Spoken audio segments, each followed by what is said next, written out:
இந்த அம்மா எம்எல்ஏ அம்மா என் கடைக்கு வருவாங்க, ஜிலேபி சாப்பிடுவாங்க, அப்புறம் காஃபி குடிப்பாங்க, அப்புறம் சண்டையும் போடுவாங்க.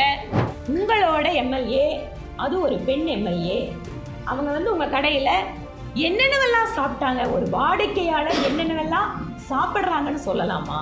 ஐயோ நான் பெண்ணாக இருக்கிறேன், எனக்கு இந்த சலுகை ஏன் கொடுக்கல, ஐயோ நான் பெண் அரசியல்வாதி, என் மேலே இறக்கம் காட்டுங்க, கருணை காட்டுங்க, அதுக்காக சொல்ல வரல. நாங்கள் குறைகளை கேட்கவே மாட்டோம்.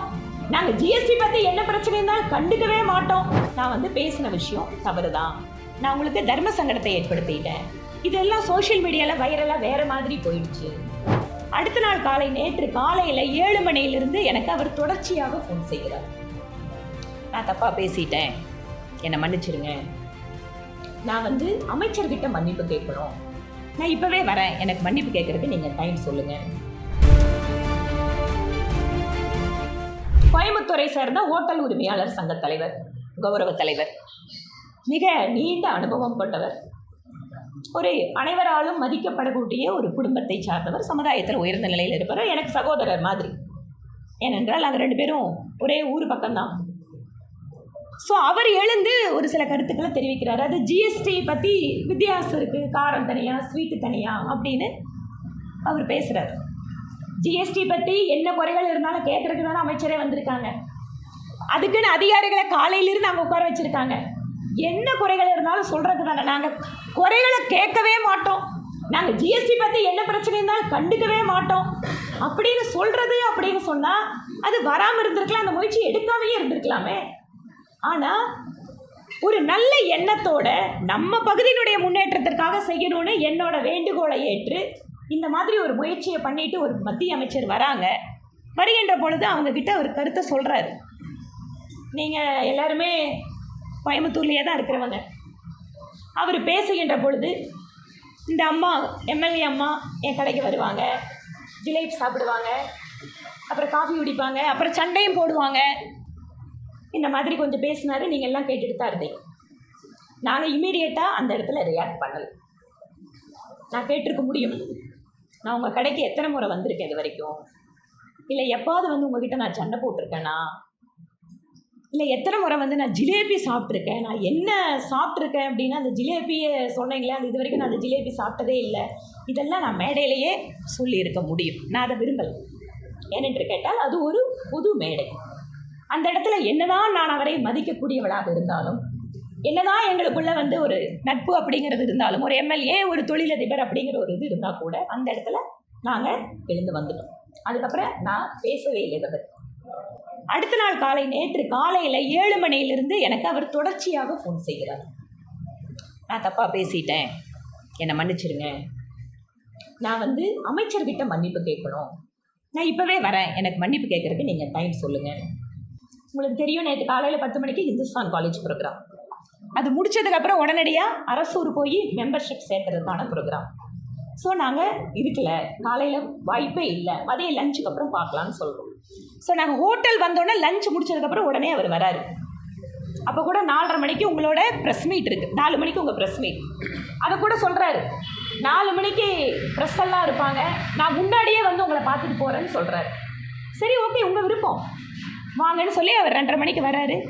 வந்து இந்த மாதிரி நான் வந்து பேசின விஷயம் தவறு தான், நான் உங்களுக்கு தர்ம சங்கடத்தை ஏற்படுத்திட்டேன், இதெல்லாம் சோஷியல் மீடியாவில் வைரலாக வேறு மாதிரி போயிடுச்சு, ஜிஎஸ்டியில் எனக்கு கருத்துக்கள் இருந்தால் கூட நீங்கள் வாய்ப்பு கொடுத்துருக்கீங்க, நீங்கள் காமர்ஸில் இருந்த போது இருந்து கூட இங்கே வந்து நான் உங்களை பார்த்துருக்கேன், அதனால் இந்த மாதிரி தப்பாக போன ஒரு விஷயம் நீங்கள் மனசு புண்பட்டிருந்தால் நான் வருத்தம் தெரிவிச்சுக்கிறேன், மன்னிப்பு கேட்குறேன் அப்படின்னு சொல்லிட்டு, நான் ஆர்எஸ்எஸ்ஸை சார்ந்தவன், என்னோட குடும்பத்தோட தொடர்பு அப்படிங்கிறதெல்லாம் எங்ககிட்ட சொல்கிறாரு. ஓகே. அதுக்கப்புறம் மேடம் சொல்கிறாங்க, அந்த வீடியோவும் இருக்குது, ஜிஎஸ்டி பற்றி நீங்கள் என்ன வேணால் சொல்லுங்கள், ஜிஎஸ்டி பற்றி நீங்கள் என்ன கருத்து சொல்கிறதுக்கும் உங்களுக்கு உரிமை இருக்குது, அதை கேட்டு பதில் சொல்கிறதுக்கு எனக்கும் கடமை இருக்குது. ஆனால் உங்களோட எம்எல்ஏ, அது ஒரு பெண் எம்எல்ஏ, அவங்க வந்து உங்கள் கடையில் என்னென்னவெல்லாம் சாப்பிட்டாங்க, ஒரு வாடிக்கையாளர் என்னென்னவெல்லாம் சாப்பிட்றாங்கன்னு சொல்லலாமா? அது முறையா? உங்கள் ஹோட்டலுக்கு வந்து அடுத்த முறை 10 பேர்த்தோட யாராவது சாப்பிட வந்தா நீங்கள் அதையெல்லாம் பார்த்துட்டு இருப்பீங்களான்னு தோணாதா அப்படின்னு மட்டும்தான் கேட்குறாங்க. உடனே அதுக்கு அவர் சொல்கிறாரு, எங்கிட்டும் மன்னிப்பு கேட்குறாரு. மன்னிச்சுக்கணுமா, நீங்கள் சகோதரி மாதிரி தான், ஆனால் ஏதோ அந்த நேரத்தில் நான் அப்படி பேசிட்டேன் அப்படின்னு எங்கிட்ட சொல்கிறாரு. அவ்வளோதான். கூட அந்த அரங்கத்தில் பின்னாடி பக்கம், முன்னாடி பக்கம் வீடியோவில் நாங்கள் இருப்போம், பின்னாடி பக்கம் ஒரு சில கட்சிக்காரங்க இருக்காங்க. ஆனால் இந்த வீடியோவுக்கு பின்னாடி அதை ஒரு சில கட்சியினுடைய சமூக ஊடக பக்கத்தில் பகிர்ந்துருக்கிறாங்க. ஏனென்றால் அவ்வளோ ஒரு பொது மேடையில் வச்சு நம்ம எம்எல்ஏவை நம்ம கட்சிக்காரங்களை சொல்லிட்டாங்க அப்படிங்கிற ஒரு வருத்தம் எங்கள் கட்சிக்காரங்களுக்கு இருக்குது. இதில் இன்னொரு விஷயத்தை நான் என்ன கூட சொல்ல விரும்புகிறேன்.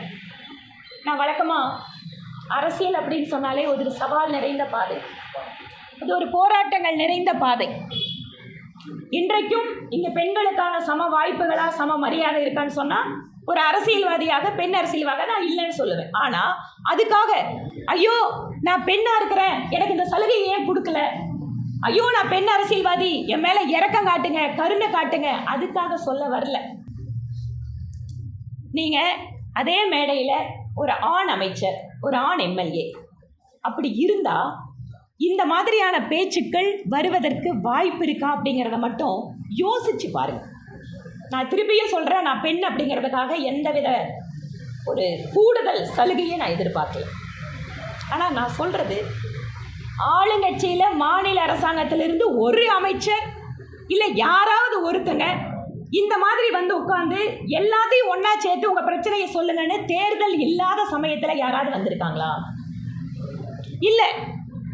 ஒரு அமைச்சரோ ஒரு எம்எல்ஏவோ பொதுவில் போகும்போது நானும் கவனிக்கிறேன், தமிழ்நாட்டில் அது திருமதி கனிமொழியாக இருக்கலாம் அல்லது செல்வி ஜோதிமணியாக இருக்கலாம், இந்த மாதிரி பெண்கள் போகும்போது மட்டும் உடனே அவங்கள சூழ்ந்துட்டு கேள்வி கேட்குறது, உடனே அந்த வீடியோ வந்து வெளியில் வர்றது அப்படிங்கிறது ரொம்ப இயல்பாக இருக்குது. ஏனென்றால் சமுதாயத்தினுடைய பார்வையில் நீங்கள் எவ்வளோ உயர்ந்த பொறுப்புக்கு போனாலும் நீங்கள் பெண்கள் தானே அப்படிங்கிற ஒரு எண்ணம் இருக்குது. இது எங்ககிட்ட இல்லை, நாங்கள் அப்படி பார்க்கலன்னு சொன்னால் சந்தோஷம். ஆனால் இப்படி ஒரு பார்வை இருக்குது அப்படிங்கிறத சொல்ல வேண்டியது என்னோட கடமையாக நான் பார்க்குறேன். திரும்பவும் சொல்கிறேன், பெண் அப்படிங்கிறதுக்காக நான் எந்த சொல்லுங்க எதிர்பார்க்குறேன். இந்த சமுதாயத்தினுடைய மனப்போக்கு அப்படிங்கிறத நான் இங்கே சுட்டி காட்ட விரும்புகிறேன். அதனால் நாங்கள் மிரட்டி அவரை கூட்டிகிட்டு வந்து மன்னிப்பு வாங்கினோம், காங்கிரஸ்லேருந்து திமுகலேருந்து ஒரு தொழிலதிபரை ஆனால் ஆணவத்தில் அதிகாரத்தில் கூட்டிகிட்டு வந்து மன்னிப்பு கேட்க வைப்பீங்களா அப்படின்னு சொல்லியெல்லாம் நிறைய இந்த விஷயங்கள் போயிட்டுருக்கு. இதில் கொண்டு வந்து ஜாதியை வேற இழுக்கிறாங்க. தமிழ்நாட்டில் சமூக நீதி பேசக்கூடிய திராவிட முன்னேற்ற கழகத்தில் பட்டியலினத்தை சார்ந்தவங்க மேலே நடக்கக்கூடிய கொடுமைகள் அப்படிங்கிறது தமிழ்நாட்டில் இன்றைக்கு முதன்மை மாநிலமாக மாறிட்டு இருக்கு தமிழ்நாடு. அதை பற்றி, அந்த சமூக நீதி பற்றி யாரும் பேசலை. ஆனால் ஒரு பெண்மணி உயர்ந்த பொறுப்பில் இருக்கிறாங்க, இவங்க பண்ணுற தவறுகளை எல்லாம் பாராளுமன்றத்தில் பட்டியலிடுகிறார், இவங்க சொல்கிற கேள்விகளுக்கெல்லாம் தமிழில் புரிந்து கொண்டு பதிலளிக்கிறார், இவங்க சொல்லக்கூடிய பொய்களை எல்லாம் டெல்லியிலே பார்லிமெண்ட்டில் அவர் தோலுரித்து விடுகிறார். அப்படிங்கிற வைத்தறிச்சல்ல உடனே கொண்டு வந்து இதுக்கு ஒரு ஜாதி வர்ணம் பூசி தங்களோட வழக்கமான அரசியலை திராவிட முன்னேற்ற கழகம் பண்ணிட்டு இருக்காங்க. அதனால் உண்மையான சமூக நீதி அப்படின்னு சொன்னால் எல்லா ஜாதிக்கும் சமமான மரியாதை கொடுக்கறது தான் சமூக நீதி. தங்களோட பாரம்பரியமான அரசியல் எந்த கேள்வி கேட்டாலும் கேள்வி கேட்டவங்களில் உண்மைத்தன்மை இருக்குன்னா உடனே அவங்க ஜாதியை போய் பேசுறது. இது தமிழ்நாட்டோட இவர்கள் இத்தனை வருடம் செய்து கொண்டிருக்கக்கூடிய அரசியலுடைய ஒரு பாற்று. இதுதான் நடந்த விஷயம். அன்னபூர்ணா ஓனர் திரு ஸ்ரீனிவாசன் அவர்களிடம் நேரடியாக நீங்கள் போய் நான் சொன்ன விஷயத்தில் ஏதாவது போய் இருக்கான்னு கேட்டு தெரிஞ்சுக்கலாம்.